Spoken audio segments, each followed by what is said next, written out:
Bonjour et bienvenue dans votre revue de presse du jour sur ajunews.info.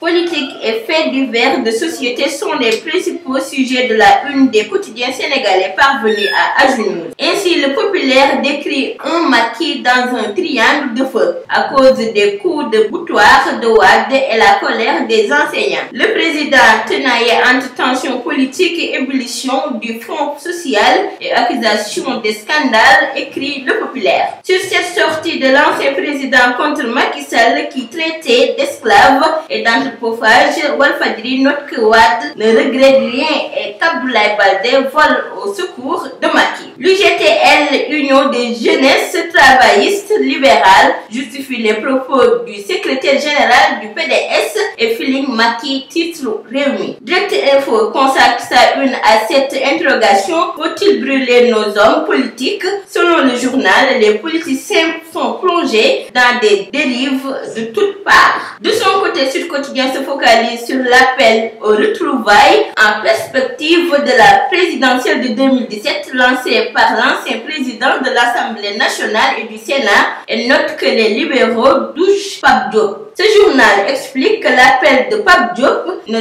suscite pas de grand enthousiasme ni de grande adhésion de la part de ses frères libéraux qui le qualifient de pure fantaisie politique et de non-événement. À la une de l'Observateur, Maître Ousmane Ngom, dernier premier ministre de régime libéral 2012, se justifie. Je n'ai jamais transigé à la CREI, cour de répression et de lancement illicite, gelé mes activités au sein du PDS. Le différend entre Emirates et le Sénégal occupe la une de Libération qui note que le président Macky Sall invite le cash et que ses Emirates dépêchés au Dubaï ont dissuadé la compagnie. Emirates débloque son système de réservation bloqué depuis 2 semaines, ajoute Libération. Encore pour le maintien de la desserte de Dakar, les conditions Emirates, titre Le Quotidien. À sa une, l'AS parle d'apologie de la violence sexuelle devenue mode de langage des jeunes. Parmi les expressions des jeunes qui font fureur, le journal note d'or marteau, coppante acide, torturer sa bopp, guerre des chefs mondiale. Longue détention et conditions de vie déplorables, des détenus se révoltent